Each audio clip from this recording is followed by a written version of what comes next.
안녕하십니까, 장감독입니다.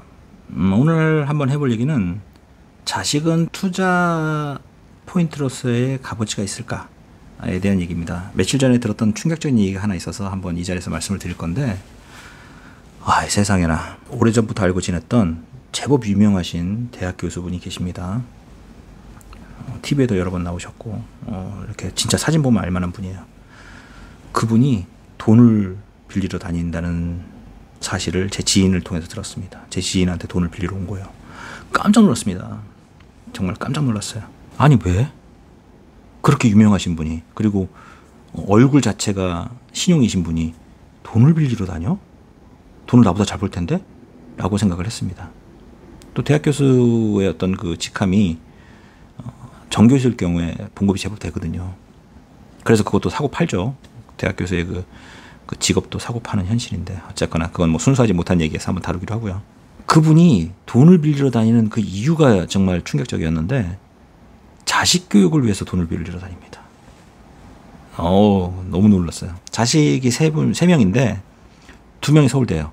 1명이 연대예요. 정말 자식 교육 잘 시키셨고 어디 가서 자랑입니다. 인물도 다 좋아요, 자식들이.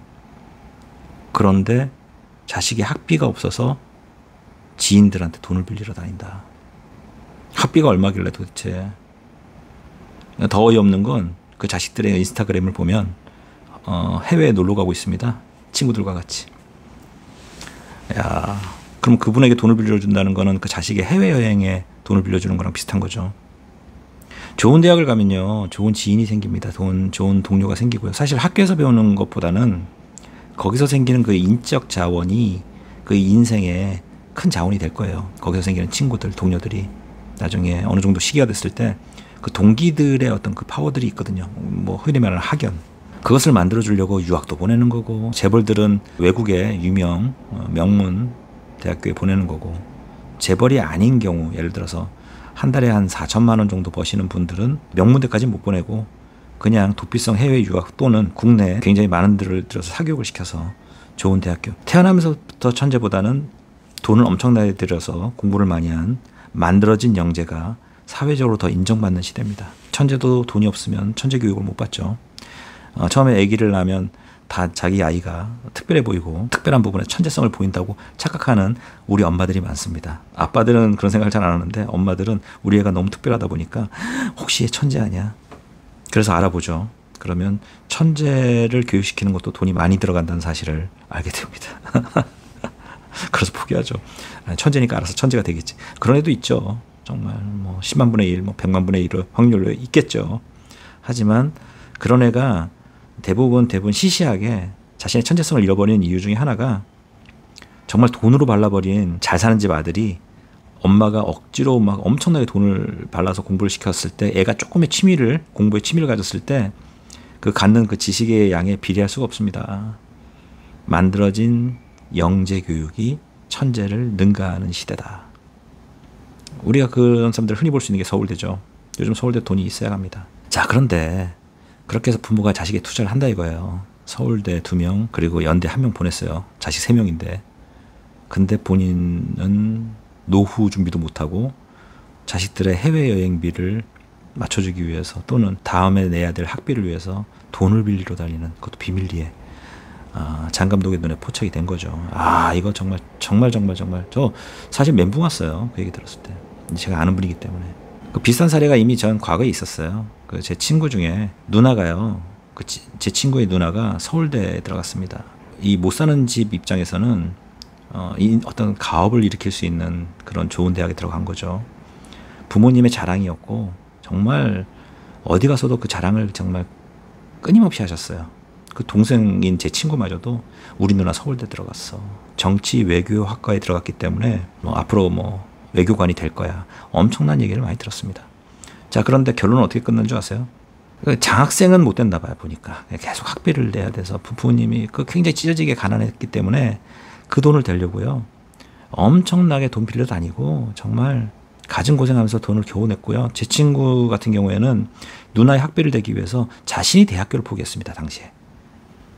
자신이 계속 사회에서 겉돌면서 아르바이트를 하면서 재능 있는 친구라 돈을 제법 그 당시에 한 200 이상 벌었는데, 당시에 그 돈의 대부분을 다 누나 학비에 다 대요. 왜? 서울대를 나와서 자신의 집안을 일으킬 사람이니까. 그런데 결론은 어떻게 됐느냐? 누나는 시집을 아주 잘 갑니다. 시집 갈 때도 돈이 많이 들었어요. 왜? 비슷한 집안의 사람과 결혼하게 되거든요. 결혼은 제가 웨딩 사업을 해봐서 합니다. 그런데 남편이 돈 된 만큼 여자도 어느 정도 생색을 내야 되는 게 이 우리나라의 결혼 문화다 보니까 그것을 맞춰주기 위해서, 적어도 맞춰주기 위해서 그 없는 집에서 엄청나게 준비를 합니다. 집 전체가 그냥 빚덩어리가 돼요. 그리고 누나는 좋은 직장을 갔죠. 외교관이 됩니다. 실제로. 어떻게 보면 밑에서부터 출발하죠. 외교관도. 그래서 그 남편과 같이 해외에 가서 근무를 하고 거기서 거주하면서 나름 굉장히 잘 살게 됩니다. 끝입니다. 거기서 끝나요. 누나가 우리가 생각하는 그런 동화에서 나오는 스토리처럼 자신이 번 돈을 엄마, 아빠, 동생을 위해서 쓰지 않습니다. 자신도 자식을 낳고 자기 자식을 위해서 또 돈을 써요. 그 자식의 또 교육을 위해서. 엄마, 아빠 그리고 제 친구는 찢어지게 가난한데 더 찢어지게 가난해집니다. 끝. 네. 성인들의 동화입니다. 이게 참 아름답게 끝나면 좋은데 아름답지 않게 끝나요. 현실이. 제가 오늘 이 얘기하는 거 아까 대학 교수님 어마어마하게 나름 TV에 많이 나오신 분, 그분이 몰래 자녀의 학비로 돈을 빌려 다닌다. 이거에 저는 안 물어봐도 그 진실을 알 수 있는 게 그 사모님, 와이프 되시는 분이 그 사교육을 엄청나게 시키셨거든요. 사교육을. 그래서 또 아까 제가 만들어진 영재가 천재를 능가한다. 만들어진 영재가 된 거죠. 3명 다 좋은 교육을 받은 거예요. 비싼 교육 아주. 사교육 사업 하시는 분들이 빌딩을 세우죠 요즘. 거기에 일조를 하셨죠.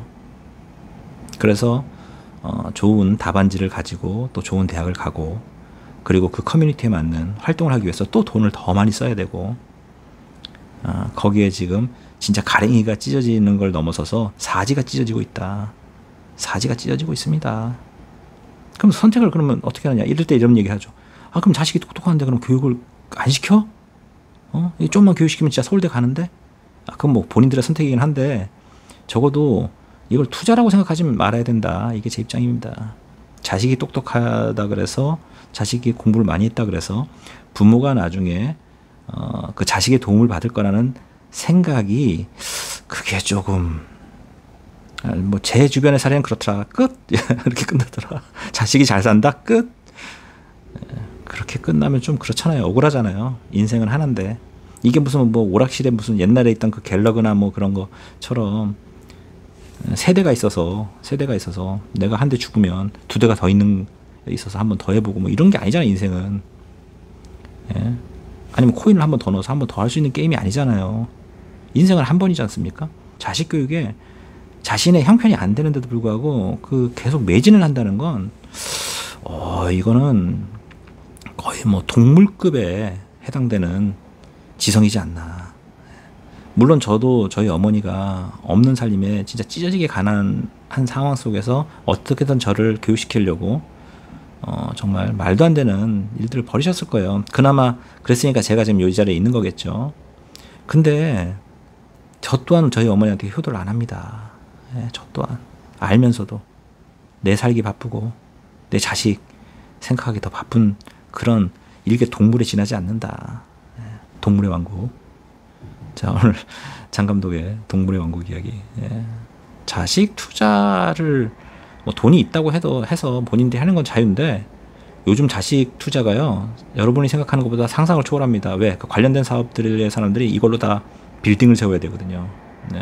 이게 당신들을 위해서, 당신들의 자식을 위해서 이 교육을 하는 게 아니라 이 세상의 부를 축적하기 위해서 이 사업을 하는 거기 때문에 당신들은 그 빌딩을 세우는데 지분을 투자하는, 지분이 없는 지분이죠.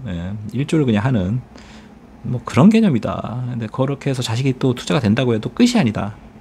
좋은 대학교에 들어간다고 끝이 아니에요. 돈은 끊임없이 들어갑니다. 그 자식이 사회의 일원이 될 때까지, 감당할 수 있을 때까지 감당을 해야 된다. 이것이 오늘 저의 이야기입니다.